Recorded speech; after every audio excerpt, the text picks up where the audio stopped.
तुम्ही पाहत आहात MCN न्यूज मराठी। अकोला जिल्ह्यातील हातरुण व परिसरात सर्दी, खोकला, ताप, अंगदुखी यांसारख्या आजारांच्या रुग्णसंख्येत वाढ होत असताना हातरुण प्राथमिक आरोग्य केंद्रातील कथित अनियमित कारभारामुळे नागरिकांना उपचारासाठी मोठ्या अडचणींचा सामना करावा लागत असल्याच्या तक्रारी पुढे येत आहेत।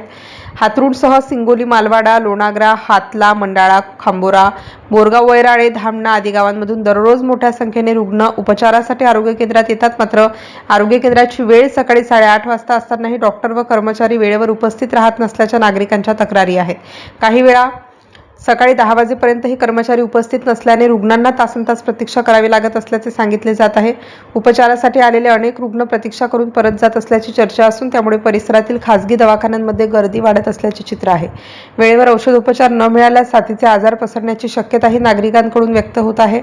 दरम्यान आरोग्य केंद्रातील कर्मचाऱ्यांच्या वर्तनाबाबतही नागरिकांमध्ये नाराजी असल्याचे सांगितले जाते। तक्रार करणाऱ्या नागरिकांवर कारवाईची धमकी दिली जात असल्याच्या चर्चाही आहेत। या सर्व बाबींकडे संबंधित अधिकारी जाणीवपूर्वक दुर्लक्ष करत असल्याचा आरोप नागरिकांकडून केला जात आहे। यापूर्वी 21 जुलै 2025 रोजी हातरुण आरोग्य केंद्राच्या शासकीय परिसरात वाढदिवस साजरा केल्याचा आरोप समोर आला होता। या घटनेची चर्चा झाल्यानंतरही संबंधित प्रकरणात ठोस कारवाई झाली नसल्याची नागरिकांची तक्रार आहे।